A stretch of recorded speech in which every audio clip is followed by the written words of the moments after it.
اس میں الجھ گئی اور اس کلاسیکل تھیوری کے پاس کوئی جواب نہیں تھا کہ کیوں اس کائنیٹک انرجی میں تبدیلی نہیں آتی، خواہ آپ لائٹ کی انٹینسٹی کتنی ہی کیوں نہ بڑھائیں۔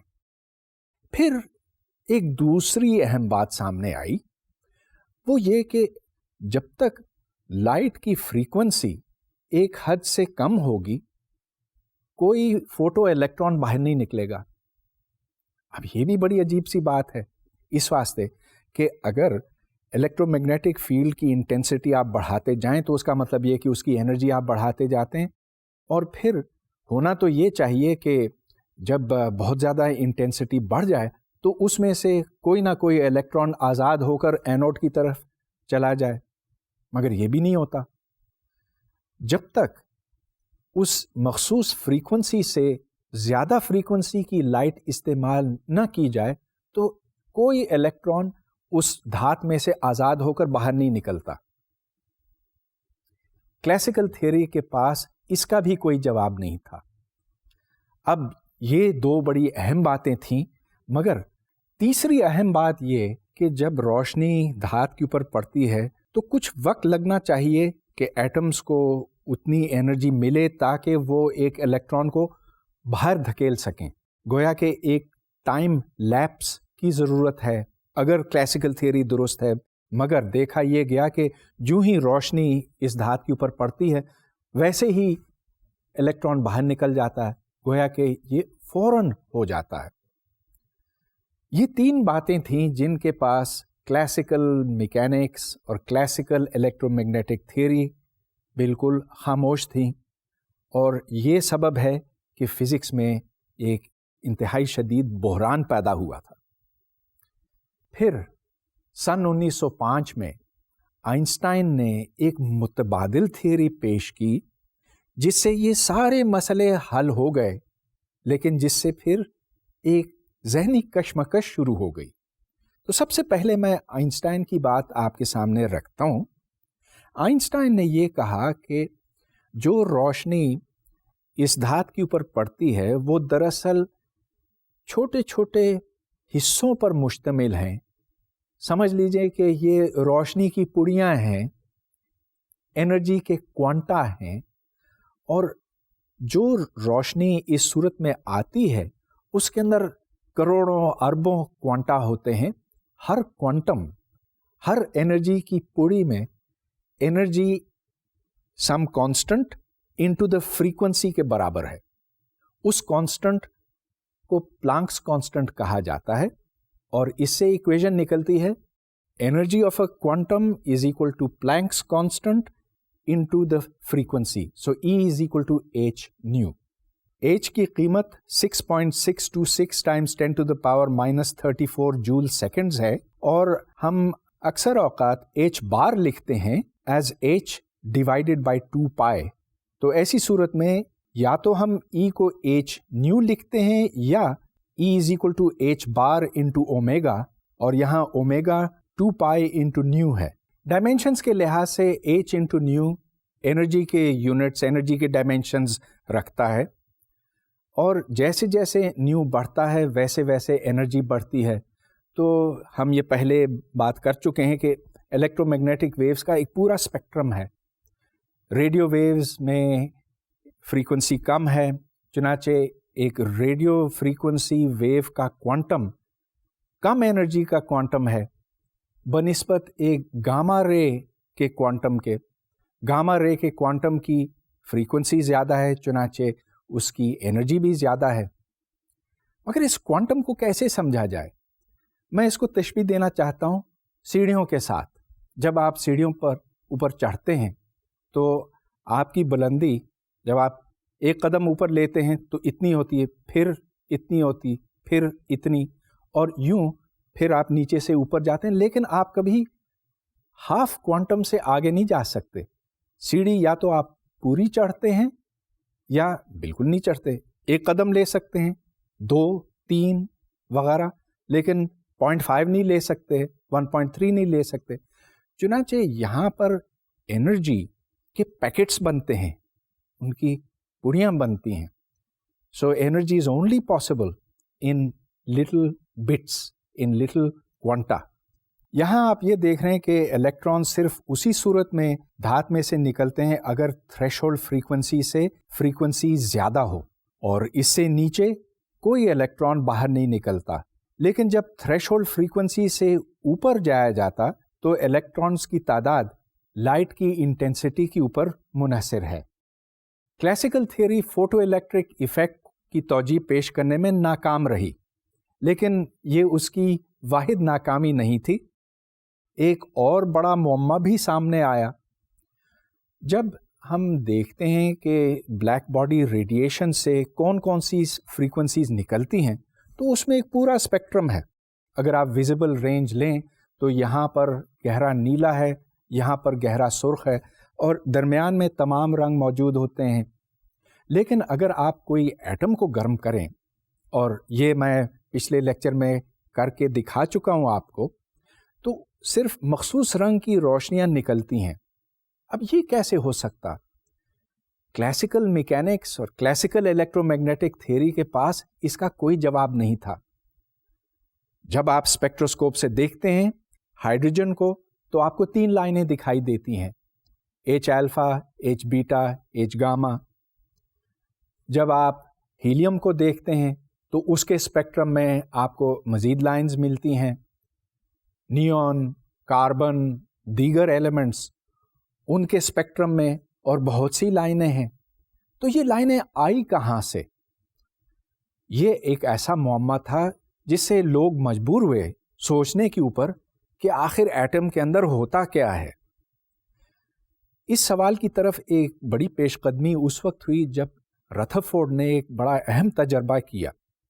رتھرفورڈ سے پہلے یہ خیال کیا جاتا تھا کہ ایٹم میں ہاں الیکٹرانز ہیں، اور وہ الیکٹرانز اس واسطے ہیں کہ جب آپ ان کے اوپر روشنی پھینکتے ہیں یا جب آپ 2 چیزوں کو آپس میں رگڑتے ہیں تو چارج علیحدہ ہو جاتا ہے. یہ اس بات کی دلیل ہے کہ اس کے اندر الیکٹرانز موجود ہیں. مگر یہ چونکہ نیوٹرل ہے تو اس واسطے اس کے اندر پازیٹیو چارجز بھی ضرور ہونے چاہیے. ان کو پروٹونز کا نام دیا گیا.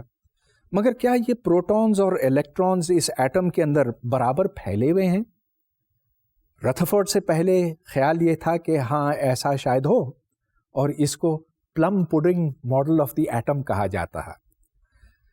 مگر رتھرفورڈ نے اس ایٹم کے اوپر الفا پارٹیکلز پھینکے اور یہ دیکھا کہ ایک الفا پارٹیکل اگرچہ سیدھے گزر جاتا ہے اور دوسرا بھی گزر جاتا ہے، لیکن تیسرا اور چوتھا وہ اس کے ساتھ ٹکرا کر لوٹتا ہے. اور اس کو بڑی حیرانگی ہوئی اس بات پر کہ یہ کیسے ہو سکتا ہے کہ میں اتنی بھاری چیز پھینک رہا ہوں، الفا پارٹیکل، ایک ایٹم کے اوپر، اور وہ بھاری چیز پلٹ کر واپس آ جاتی ہے. تو اس سے یہ خیال جنم لیا کہ اس ایٹم کی کوئی گٹھلی ہونی چاہیے، کوئی نیوکلیس، کوئی مرکز ہونا چاہیے.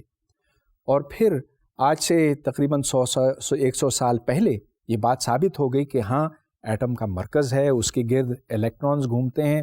اس کی سب سے سادہ مثال ہائیڈروجن ایٹم کی ہے. اس میں صرف ایک پروٹون ہے اور اس کے گرد الیکٹران گھومتا ہے. یہ گھومتا اس لیے ہے کہ پروٹون اور الیکٹران کے درمیان کشش ہے، برقی کشش ہے، اور یہ اس واسطے یوں گھومتا ہے. ایک طرف اس کو فورس اندر کی طرف کھینچ رہی ہے تو دوسری طرف سینٹریفیوگل فورس اس کو باہر کی طرف دھکیل رہی ہے. ان دونوں میں توازن ہے، لہٰذا یہ نہ باہر جاتا ہے نہ اندر آتا ہے، اور یہ گھومتا چلا جاتا ہے. مگر ایک مسئلہ اس سے پیدا ہوتا. اب چونکہ یہ گھوم رہا ہے تو ہر وقت یہ اپنی ویلوسٹی تبدیل کرتا ہے. ہاں بے شک یہ اپنی سپیڈ تبدیل نہ کرے، لیکن اگر وہ ابھی اس طرف جا رہا ہے تو تھوڑی دیر بعد اس طرف ہوگا، پھر اس طرف ہوگا. گویا کہ جب کوئی چیز ایک دائرے میں گھومتی ہے تو وہ ایکسیلریٹ کرتی ہے، اور جب ایک چارج ایکسیلریٹ کرتا ہے تو لازمی طور پر اس میں سے برقی مقناطیسی لہریں نکلتی ہیں، جس کا مطلب یہ ہے کہ اس سے توانائی خارج ہوتی ہے. اور اگر یہ توانائی خارج ہوتی ہے تو پھر یہ آتی کہاں سے؟ ظاہر ہے کہ پروٹون اور الیکٹران ان دونوں کے درمیان پوٹینشیل انرجی ہے، کیونکہ اگر آپ ایک پلس چارج ایک مائنس چارج کو یوں علیحدہ کریں تو آپ کو کام کرنا پڑتا ہے ان کو یہاں تک پہنچانے کے واسطے. لہذا یہ انرجی جو ریڈیٹ ہوتی ہے الیکٹران میں سے، وہ انرجی کہیں اور سے آتی ہے. بصورت دیگر انرجی کنزرویشن کی خلاف ورزی ہوگی. لیکن اگر پوٹینشل انرجی پھر اس طرح سے خرچ ہو رہی ہے، اس کا مطلب یہ بنتا ہے کہ جیسے جیسے یہ الیکٹران گھومتا جاتا ہے ویسے ویسے یہ مرکز کے قریب آتا جاتا ہے. اور اب ایک چھوٹی سی کیلکولیشن ہے جو میں یہاں پر نہیں کروں گا، لیکن اگر وہ کی جائے تو اس سے معلوم ہوتا ہے کہ ہائیڈروجن ایٹم 10⁻⁻8 سیکنڈز کے اندر ختم ہو جائے گا. اس سے یہ بات ثابت ہوتی ہے کہ ہائیڈروجن ایٹم تو ایگزسٹ کر ہی نہیں سکتا. اور نہ صرف ہائیڈروجن ایٹم، لیکن کوئی سا ایٹم بھی نہیں ہو سکتا، اس واسطے کہ اس کے گرد الیکٹرانز گھومتے چلے جاتے ہیں، ریڈیٹ کرتے چلے جاتے ہیں، اور اس واسطے وہ الیکٹرانز بالآخر نیوکلیس کے اندر جا کر پہنچتے ہیں اور یوں ایٹم ختم ہو جاتا ہے. اب اس تباہی کی صورت سے بچنے کے واسطے نیلز بور نے ایک تجویز پیش کی. نیلز بور ڈنمارک کا سائنسدان تھا، اور اس کا مفروضہ یا نیلز بور ہائپوتھیسس یہ ہے کہ ہاں چلیے سوال کو ہم ملتوی کر دیتے ہیں کہ ایٹم کس طرح سے اسٹیبل رہ سکتا ہے، مگر یہ اسٹیبل اس صورت میں رہ سکتا ہے اگر یہ مرکز کے گرد، الیکٹران مرکز کے گرد خاص مداروں میں چکر لگائے، اور یہ ایسے مدار ہیں جن میں Angular momentum n Times h بار ہوگا. h بار یعنی کہ پلانکس کانسٹنٹ، اور n کی قیمت ہو سکتی ہے 1 2 3 وغیرہ. تو اگر کوئی الیکٹران مرکز کے گرد چکر لگاتا ہے اور اس کا اینگولر مومنٹم h بار ہے یا 2h بار ہے 3h بار وغیرہ، تو پھر یہ ریڈیٹ نہیں کرے گا، یہ اپنی انرجی خارج نہیں کرے گا، اور یہ ایٹم پھر قائم رہ سکے گا. ہاں یہ مفروضہ تھا، اور سائنس میں مفروضوں کو ہم لازمی طور پہ برا نہیں کہتے. اس سے جو نتائج برآمد ہوتے ہیں ان کا پھر ہم مقابلہ کرتے ہیں تجربے کے ساتھ، اور پھر یہ جان سکتے ہیں آیا کہ یہ بات معنی خیز تھی، سینسیبل تھی کہ نہیں، اور اگر نہیں تھی تو اس کو ہم باہر پھینک دیتے. تو چلیے اب ہم نیلز بور کے ہائپوتھیسس کو لے کر آگے چلتے ہیں، اور یہ دیکھتے ہیں کہ اس سے ایٹم کی ساخت کے بارے میں ہمیں کیا پتہ چلتا ہے. اس ایٹم میں دو چارجز ہیں، پلس ای اور مائنس ای، جس کی وجہ سے فورس اندر کی طرف E squared divided by the distance squared گویا کہ آر این اسکوائرڈ کے برابر ہے. باہر کی طرف فورس سینٹریفیوگل فورس ہے جس کی قیمت ہے m we squared divided by are n. یہ ایٹم اس وقت ایکویلیبریم میں رہے گا جب ان قوتوں کا توازن ہوگا، گویا کہ E squared over R N squared is equal to M we squared divided by are N. دوسری طرف نیلز بور کا مفروضہ یہ کہتا ہے کہ اینگولر مومنٹم کو کوانٹائز ہونا چاہیے، گویا کہ L is equal to N into H bar. لیکن اینگولر مومنٹم کے بارے میں ہمیں پتا ہے کہ اس کی ڈیفینیشن ہے آر کراس پی، اور چونکہ آر اور پی ایک دوسرے کے پرپینڈیکولر ہیں، اس واسطے آر کراس پی دراصل آر انٹو پی ہے. P is equal to M v, چنانچہ l is equal to M v into r n, اور یہ این انٹو ایچ بار کے برابر ہے.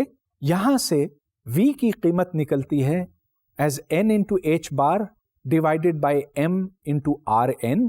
اب ان دو ایکویشنز کو آپ سالو کر سکتے ہیں، اور ادھر سے آر این کی قیمت نکلتی ہے n squared into H bar squared divided by M E squared. تو ادھر سے ہمیں یہ معلوم ہوتا ہے کہ الیکٹران مرکز کے گرد یوں گھوم سکتا ہے بغیر ریڈیٹ کیے ہوئے، بشرطے کہ یہ فاصلہ N squared into H bar squared over M ای اسکوائرڈ کے برابر ہو، یعنی کہ چند مخصوص مداروں میں اس کا موجود ہونا ممکن ہے. H bar squared divided by M E squared اس کی قیمت 0.5 اینگسٹرامز ہے، اور اس کا مطلب یہ کہ ایک ممکنہ آر کی ویلیو 0.5 اینگسٹرامز بنتی ہے، اگلی ویلیو اس سے 4 گنا زیادہ ہے، اس سے اگلی 9 گنا، پھر 16 وغیرہ. تو یہ الیکٹران یہاں ہو سکتا ہے یا یہاں ہو سکتا ہے، مگر درمیان میں کہیں نہیں ہو سکتا. نیلس بور کا کہنا تھا کہ اب میں یہاں سے انرجی بھی کیلکولیٹ کر سکتا ہوں. انرجی یہاں پر اگر پوٹینشیل اور کائنیٹک دونوں شامل کی جائیں تو ٹوٹل انرجی ہے ½ mv² - E² / Rn. Rn کی قیمت لگائیں ایز n² × R1، تو یہاں سے پھر انرجی کی قیمت نکلتی ہے ایز -e⁴ m / n²h²، اور ادھر E1 کی ویلیو نکلتی ہے -13.6 الیکٹران وولٹس. اب مائنس کا مطلب کیا ہے یہاں پر؟ یہ کہ اگر میں الیکٹران کو اس ایٹم سے مکمل طور پر باہر کھینچوں تو مجھے پھر 13.6 الیکٹران وولٹس خرچ کرنے پڑیں گے. This is the energy that I will have to give to the electron to pull it out of the atom. اس کو ہم آئونائزیشن پوٹینشیل بھی کہتے ہیں.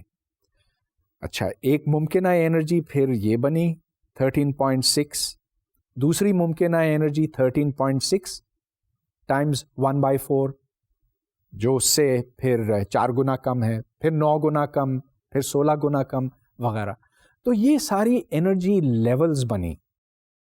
ایک لیول اور دوسرے لیول میں جو فاصلہ ہے وہ یہاں سے ہم کیلکولیٹ کر سکتے ہیں.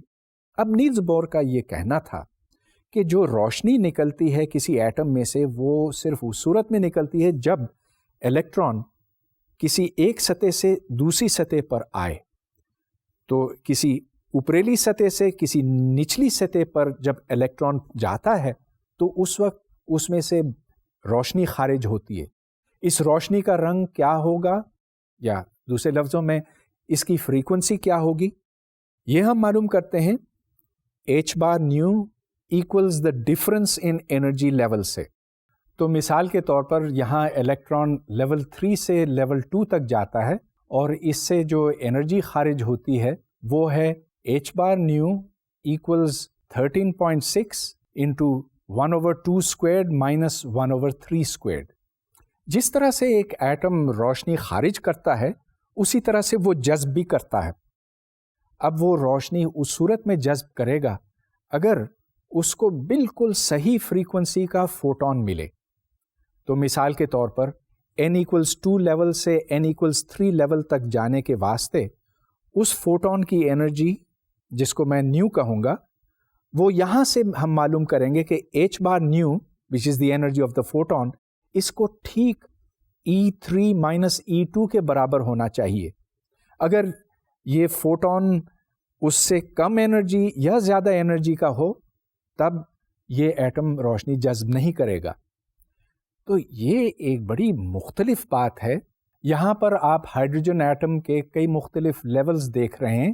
جب الیکٹران 5ویں سے دوسرے لیول تک پہنچتا ہے تو اس میں سے جو روشنی نکلتی ہے اس کا رنگ نیلا ہے اور اس کی ویو لینتھ 434 نینومیٹرز یعنی کہ 4340 اینگسٹرامز کے برابر ہے. جب یہ لیول 3 سے لیول 2 پر جاتا ہے تب اس کی فریکوینسی سب سے کم ہوتی ہے اور یہ سرخ رنگ کی ہوتی ہے. چنانچہ یہاں پر آپ کو سب سے کم انرجی کا فوٹون دکھائی دیتا ہے. اس کی ویو لینتھ 656 نینومیٹرز ہے. نیچے آپ یہ دیکھ رہے ہیں کہ ایک پٹی ہے جس کے اوپر 4 مختلف رنگ ہیں.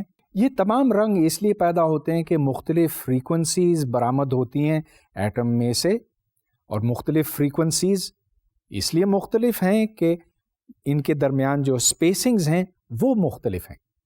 اب میں نے آپ سے کچھ وقت پہلے H-alpha, H-beta اور H-gamma ریڈیشن کی بات کی تھی. یہ وہ ریڈیشن ہے جو ہائیڈروجن ایٹم سے نکلتی ہے جب اس ہائیڈروجن ایٹم کو ایکسائٹ کیا جاتا ہے. مثال کے طور پر آسمانوں میں آپ کو یہ دکھائی دیتا ہے کہ کہیں پر سرخ بادل ہیں، اور وہ بادل سرخ اس واسطے ہیں کہ کسی ستارے سے آنے والی الٹرا وائلٹ لائٹ ہائیڈروجن کے بادل کو ایکسائٹ کرتی ہے. اب چلیے یہ دیکھتے ہیں کہ ایچ الفا، ایچ بیٹا اور ایچ گاما ریڈیشن کہاں سے آتی ہے. تو اس ڈائیگرام میں آپ دیکھ رہے ہیں کہ n=5 to n=2 کی ریڈیشن ایچ گاما ہے, n=4 to n=2 ایچ بیٹا ہے, اور n=3 to n=2 H alpha ہے. مختلف سیریز ہیں اور ہائیڈروجن ایٹم کا اسپیکٹرم بہت اچھی طرح سے سمجھا گیا ہے. اس کی ہر ایک ڈیٹیل آج ہم جانتے ہیں. اس کو مختلف ڈائیگرامز کی شکل میں بند کیا جاتا ہے. جو مختلف سیریز ہیں ان کو مختلف ناموں سے منسوب کیا گیا ہے. مثال کے طور پر لائمن سیریز, بامر سیریز, پیشن سیریز, بریکٹ سیریز وغیرہ. یہ تمام سیریز تو ہائیڈروجن ایٹم کے اسپیکٹرم کے واسطے ہے, لیکن ہم نے مختلف ایٹمز کو اچھی طرح سے سمجھا ہے. ان کے جو مختلف لائنز ہیں ان کا اسپیکٹرم ہے. آج ان کے بارے میں ہمارے پاس تقریباً مکمل معلومات ہیں. مگر ایک چیز ہمیشہ دیکھی گئی ہے, یا مجھے کہنا چاہیے کہ تقریباً ہمیشہ دیکھی گئی ہے, کہ جب کوئی روشنی کسی چیز کے اوپر پڑتی ہے اور اسے منعکس ہوتی ہے تو اس روشنی کی فریکوینسی وہی ہوتی ہے پہلے اور بعد میں. مطلب یہ کہ جس رنگ کی روشنی آ کر یہاں لگتی ہے اسی رنگ کی روشنی یہاں تک پہنچتی ہے.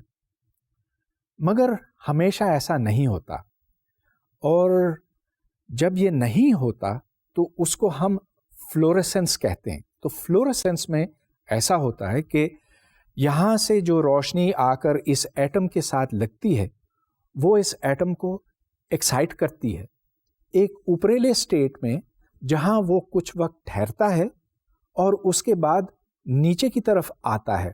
یہاں پر ایک الٹرا وائلٹ فوٹون کسی الیکٹران کے ساتھ ٹکراتا ہے اور اس کو اوپر والی اسٹیٹ میں پہنچاتا ہے. اب اس اسٹیٹ میں وہ کچھ دیر ٹھہر کر نیچے آتا ہے دوسری سطح پہ, اور پھر دوسری سے پہلی سطح پر لوٹتا ہے. جب بھی یہ الیکٹران ایک سطح سے دوسری سطح پہ جاتا ہے تو اس میں سے ریڈیشن نکلتی ہے, اور یہاں پر 2 فوٹونز نکلتے ہیں, اگرچہ آنے والا صرف ایک ہی فوٹون تھا. اب یہ جو 2 فوٹون نکلتے ہیں ان کے رنگ مختلف ہیں. مطلب یہ کہ جو آنے والا فوٹون تھا وہ الٹرا وائلٹ میں تھا, جو نکلنے والا فوٹون ہے ہو سکتا ہے کہ وہ ریڈ میں ہو. دونوں جو ہیں وہ ایک دوسرے سے مختلف ہو سکتے ہیں, یہ اس ایٹم کی ساخت کے اوپر منحصر ہے. غرض یہ کہ جو روشنی اندر آتی ہے اور جو روشنی باہر جاتی ہے ان کے رنگوں میں فرق ہو سکتا ہے. اب اسی طرح سے فاسفوریسنس ہوتا ہے. فاسفوریسنس بھی اسی طرح کی ایک چیز ہے. اس میں ایک الٹرا وائلٹ فوٹون آ کر ایٹم سے ٹکراتا ہے, وہ الیکٹران پھر ایکسائٹ ہوتا ہے اور کسی اوپریلے لیول پر جاتا ہے, اور پھر وہاں سے وہ دوسرے لیول پر آ جاتا ہے. تو یہ اگر تیسرے لیول پر گیا تو دوسرے لیول پر پہنچتا ہے. یہاں پر یہ کچھ دیر ٹھہر کر پھر ڈیکے ہوتا ہے. مطلب یہ کہ 2 سے 1 پر آتا ہے اور یوں ایٹم اپنے اوریجنل حال میں پہنچ جاتا ہے. لیکن فاسفوریسنس اور فلوریسنس میں ایک فرق ہے, وہ یہ کہ جب الیکٹران تیسرے سے دوسرے لیول پر آتا ہے تو یہاں پر وہ کافی دیر ٹھہر جاتا ہے. چنانچہ اگر ایٹمز کا ایک مجموعہ ہو تو اس مجموعے میں سے روشنی کافی دیر تک نکلتی رہتی ہے. So it gloves in the dark. وہاں سے جب تک سارے ایٹمز ڈی ایکسائٹ نہیں ہوتے تو اس میں سے روشنی باہر نکلتی رہتی ہے. اب یہ ساری باتیں ہم ایٹمز کے بارے میں سیکھ چکے ہیں. ان کو ہم استعمال بھی کرتے ہیں مختلف چیزیں بنانے کے واسطے, اور سر فہرست لیزر ہے. لیزر جو اب ہر طرف عام ہو چکا ہے, یہاں تک کہ آپ اس کو استعمال کرتے ہیں نشاندہی کرنے کے واسطے. یہ ایک سرخ رنگ کا لیزر ہے جو اب میں آپ کی طرف کرتا ہوں. یہ دیکھیے کہ جب کیمرہ کے لینس میں یہ پہنچتا ہے تو اس پہ کیا اثر ڈالتا ہے. اس لیزر کے اندر جو مٹیریل ہے اس مٹیریل میں ایٹمز ہیں. ایٹمز کو ایکسائٹ کیا جاتا ہے کسی اوپریلے اسٹیٹ پر. وہاں سے جب ایٹمز ڈی ایکسائٹ ہو کر نیچے آتے ہیں, یعنی کہ الیکٹران جب ایک سطح سے دوسری سطح پر آتا ہے تو اس میں سے روشنی خارج ہوتی ہے. مگر اب ہمیں اس کو زیادہ تفصیل سے سمجھنے کی ضرورت ہے. پہلی بات تو یہ کہ لیزر بذات خود کوئی چیز نہیں ہے, یہ ایک مخفف ہے. اس کا مطلب ہے light amplification through the stimulated emission of radiation. اب یہ بہت گاڑھے لفظ ہیں تو ان کو اب ہمیں زیادہ آسان لفظوں میں سمجھنا ہوگا. خیر، لائٹ تو لائٹ ہے. لائٹ ایمپلیفیکیشن کا مطلب یہ ہے کہ فوٹونز کی تعداد بڑھانا یا جو الیکٹرو میگنیٹک ویو ہے اس کی ایمپلیٹیوڈ کو بڑھانا. پھر اسٹیمیولیٹڈ ایمیشن کے الفاظ آتے ہیں. اب ایمیشن کا تو مطلب آپ کو پتہ ہے کہ جب ایٹم کسی سطح پر ہوتا ہے ادھر سے وہ نیچے جب آتا ہے تو اس سے ایمیشن ہوتی ہے. اسٹیمیولیٹڈ ایمیشن سے مطلب یہ کہ اگر بہت سے ایٹمز ہوں تو ان کو ترغیب دی جائے کہ وہ جلد از جلد اس سطح سے نیچے سطح پر آ جائیں. یہ ترغیب، یہ اسٹیمیولیشن کس طرح سے دی جائے؟ اس کا طریقہ یہ ہے کہ بہت سے فوٹونز ارد گرد پہنچائے جاتے ہیں اور وہ فوٹونز پھر ان لیولز کو جلد از جلد خالی کراتے ہیں تاکہ ایک پلس نکلے روشنی کا، اور جو اوپر سے نیچے آنے کی رفتار ہے وہ تیز سے تیز تر ہو جائے. تو اس کو اسٹیمیولیٹڈ ایمیشن کہتے ہیں of radiation. Of course laser کا ایک نمونہ آپ کے سامنے ہے. اس کے اندر کوئی مٹیریل ہے جس کے اندر وہ ایٹمز ہیں جو ایکسائٹ ہوتے ہیں اور پھر ڈی ایکسائٹ ہوتے ہیں. جب یہ ڈی ایکسائٹ ہوتے ہیں تو ان میں سے فوٹونز نکلتے ہیں اور یہ فوٹونز دو شیشوں کے درمیان بند ہو کے رہ جاتے ہیں تو ایک سے دوسرے تک جاتے ہیں. یہاں پر ہم عام طور پر چپٹے شیشے نہیں استعمال کرتے. اس سے بہتر یہ ہوتا کہ ہم خمدار شیشے استعمال کریں تاکہ فوٹونز ضائع نہ ہوں. جب فوٹونز کی تعداد ایک حد سے بڑھ جاتی ہے تو پھر وہ حالات پیدا ہو جاتے ہیں جن میں اسٹیمیولیٹڈ ایمیشن ممکن ہو جاتی ہے. اور جب بہت زیادہ فوٹونز وہاں پر موجود ہوتے ہیں، اسٹیمیولیٹڈ ایمیشن شروع ہوتی ہے تو ایک چھوٹے سوراخ میں سے لیزر کی بیم باہر نکلتی ہے، جیسے اب نکلتی ہے اور آپ تک یہ بیم پہنچ رہی ہے. اس لیزر کی کامیابی شاید آپ کو کنونس کر چکی ہے کہ فوٹونز دراصل لائٹ ہی بناتے ہیں، اور اگر فوٹونز کا یہ تصور نہ ہوتا تو شاید ہم لیزر اور بہت سی دوسری چیزیں بنا بھی نہیں سکتے. ابھی تک میں نے آپ کو دو باتیں بتائی ہیں جو فوٹونز کے حق میں ہیں. ایک تو یہ کہ فوٹو الیکٹرک ایفیکٹ ممکن نہ ہوتا کلاسیکل تھیوری کے تحت، اور دوسرے یہ کہ جو اسپیکٹرم ہم دیکھتے ہیں مختلف ایٹموں کا، ان کو بھی ہم سمجھ نہ پاتے فوٹونز کی عدم موجودگی میں. ایک تیسری دلیل بھی ہے جو اتنی ہی مضبوط اور اتنی ہی قوی ہے، اور وہ ہے کامپٹن اسکیٹرنگ. اب یہ میں آپ کو بتانا چاہوں گا. کامپٹن اسکیٹرنگ میں لائٹ کسی الیکٹران پر آ کر لگتی ہے اور پھر اس سے منعکس ہوتی ہے. جو لائٹ نکلتی ہے وہ ضروری نہیں کہ اسی فریکوینسی کی ہو. اب آپ شاید یہ سمجھتے ہوں گے کہ اس میں کیا بڑی بات ہے، آخر فلوروسینس اور فاسفورسینس جس کی میں نے تھوڑی دیر پہلے بات کی تھی، شاید یہ اسی طرح کی چیز ہو. مگر یہ دیکھیں کہ فلوروسینس اور فاسفورسینس میں ہم ایک ایٹم کے لیول سے ٹرانزیشن کرتے ہیں، تو کسی اوپریلے لیول سے نچلے لیول تک جاتے ہیں اور تبھی وہ روشنی نکلتی ہے. اس روشنی کی فریکوینسی جو ہے آنے والی فریکوینسی سے مختلف ہو سکتی ہے. مگر اب آپ اس بات کے اوپر سوچیں کہ اگر ایک آزاد الیکٹران ہے، اور یہ بہت بڑا فرق ہے، بند الیکٹران ایٹم کے اندر گھومتا ہے، صرف چند مخصوص انرجی لیولز میں ٹھہر سکتا ہے. اس کے برعکس ایک آزاد الیکٹران تو پھر یہاں جا سکتا ہے، وہاں جا سکتا ہے، کسی بھی مومنٹم کے ساتھ حرکت کر سکتا ہے. اب فرض کیجئے کہ ایک روشنی کی لہر آتی ہے، اور اب میں کلاسیکل تصور کے حوالے سے بات کر رہا ہوں. تو ایک لہر آتی ہے، اس لہر میں الیکٹرک فیلڈز ہیں اور میگنیٹک فیلڈز ہیں. تو یہ الیکٹرک فیلڈ اس الیکٹران کے اوپر اثر انداز ہوتی ہے، الیکٹران حرکت کرنے لگتا ہے. جب یہ حرکت کرتا ہے، یعنی کہ جب یہ ایکسیلریٹ کرتا ہے، کیونکہ اس کی حرکت تبدیل ہوتی رہتی ہے، جب یہ ایکسیلریٹ کرتا ہے تو اس میں سے شعاعیں نکلتی ہیں اور وہ اسی فریکوینسی کی شعائیں ہوں گی جس فریکوینسی سے یہ ارتعاش کرتا ہے. گویا کہ کلاسیکل تھیوری کے مطابق ایسے ہونا چاہیے کہ آنے والی روشنی اور جانے والی روشنی ان کی فریکوینسیز کو برابر ہونا چاہیے، مگر ایسا نہیں ہوتا. اب چلیے ہم اس کو ایک فوٹون کے نظریے سے دیکھتے ہیں. اب فرض کیجئے کہ آنے والی روشنی نیلے رنگ کی ہے، جس کا مطلب یہ کہ جو فوٹون اندر کی طرف آ رہا ہے اس کی انرجی ایچ نیو ہے، جہاں nu frequency of blue light ہے. یہ الیکٹران کے ساتھ ٹکراتا ہے، اس الیکٹران کو یہ دھکا دیتا ہے اور الیکٹران پھر کسی اور مومنٹم کے ساتھ حرکت کرنے لگتا ہے. اب اس الیکٹران نے کچھ انرجی حاصل کی، گین کی، اور جو روشنی باہر نکلتی ہے اس کی روشنی آنے والی روشنی سے کم ہوئی. ادھر دو کوانٹیٹیز قائم رہتی ہیں، کنسرو رہتی ہیں. جتنی انرجی پہلے تھی اتنی ہی بعد میں ہونی چاہیے. تو پہلے کتنی انرجی تھی؟ ایک تو یہ کہ انرجی آف فوٹون اور انرجی آف الیکٹران. لیکن الیکٹران تو ایک جگہ پہ کھڑا تھا، ساکن تھا، لہٰذا اس کی کائنیٹک انرجی تو کوئی نہ تھی. لہٰذا incoming energy of photon plus 0 ہے.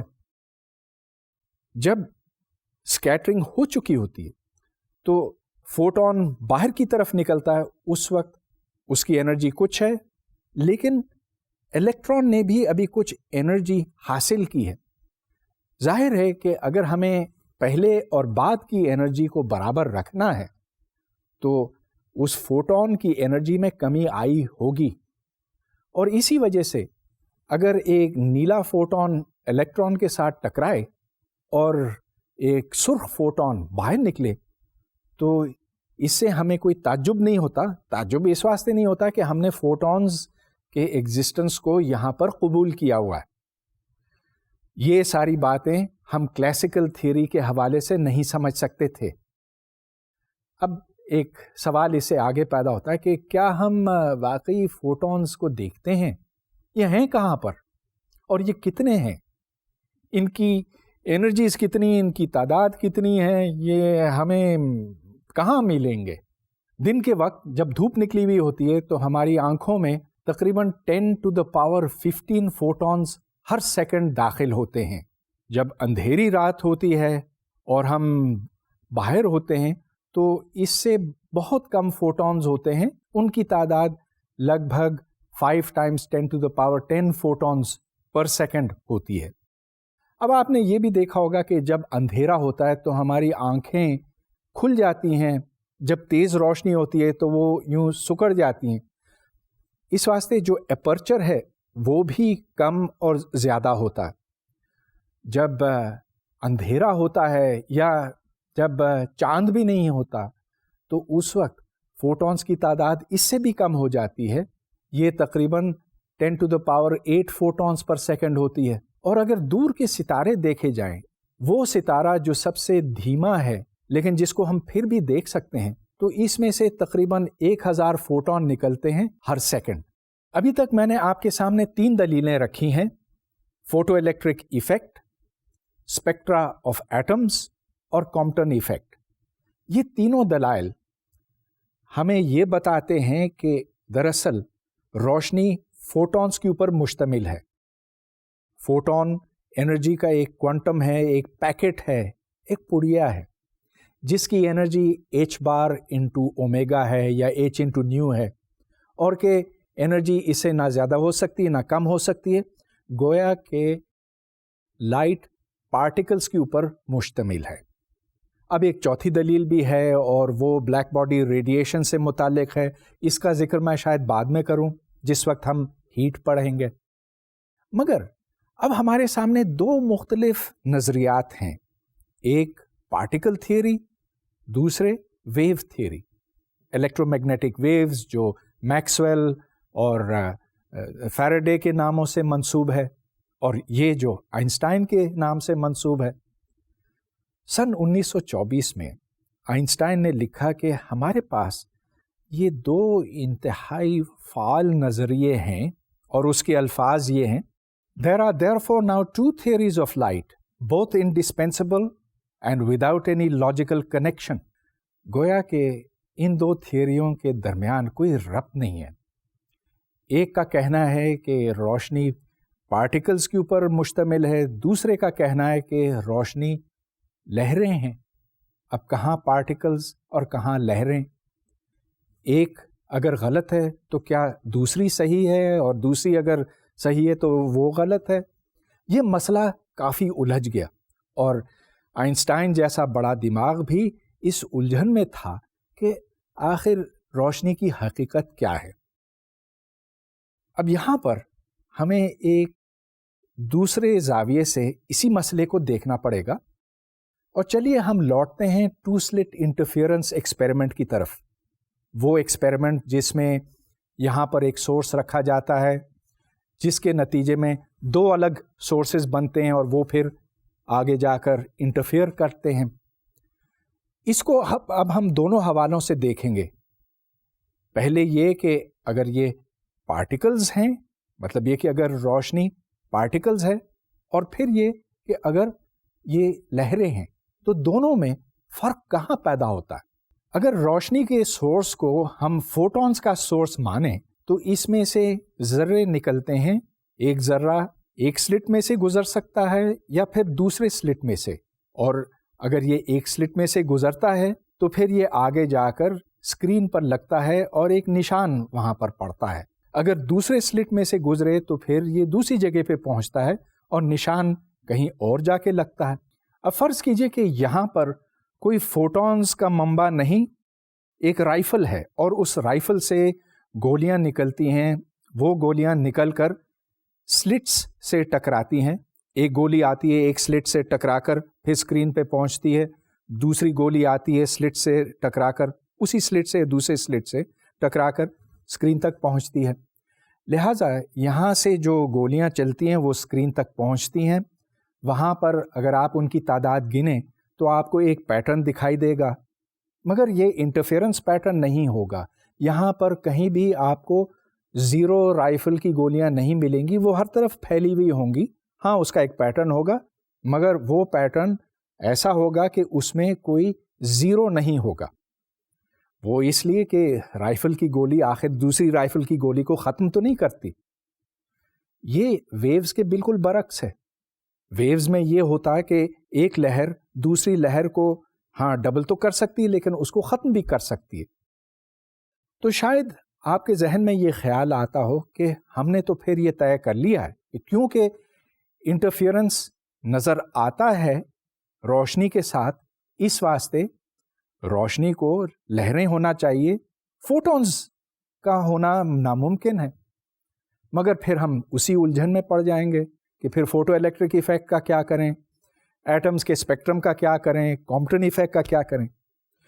لہٰذا بظاہر تو ایک تضاد ہمیں دکھائی دیتا کہ پارٹیکلز انٹرفیئر نہیں کرتے، اس واسطے ان دونوں میں مماثلت ممکن نہیں. مگر یہ اصل میں درست نہیں ہے. پارٹیکلز خصوصاً فوٹونز انٹرفیئر کر سکتے ہیں. اب یہ انٹرفیئر کرتے ہیں یا نہیں کرتے ہیں یہ تجربے کے اوپر منحصر ہے. جو ایکسپیریمنٹ آپ کرتے ہیں اس کے اوپر منحصر ہے. گویا کہ ایک فوٹون کے دو پہلو ہیں. ایک پہلو میں وہ فوٹون ہے ایز اے پارٹیکل، دوسرے میں وہ ایک فوٹون ہے ایز اے ویو. کون سا پہلو نمایاں ہوتا ہے یہ اس کے اوپر منحصر ہے کہ آپ تجربہ کس قسم کا کرتے ہیں.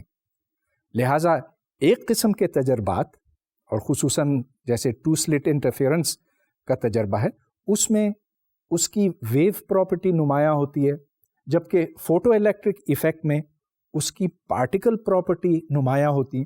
تو یہ دونوں چیزیں ساتھ ساتھ چل سکتی ہیں اور اس کو ویو پارٹیکل ڈیویلٹی کہتے ہیں. ہاں آئنسٹائن کو یہ بات شروع میں پسند نہیں تھی، لیکن اب دنیا فزکس میں اس بات کو ایک مصدقہ حقیقت کے طور پر تسلیم کیا گیا ہے، اور اس سے کوانٹم میکینکس کی بنیاد ڈلتی ہے، اس کے اوپر ہم پھر کسی لیکچر میں غور کریں گے۔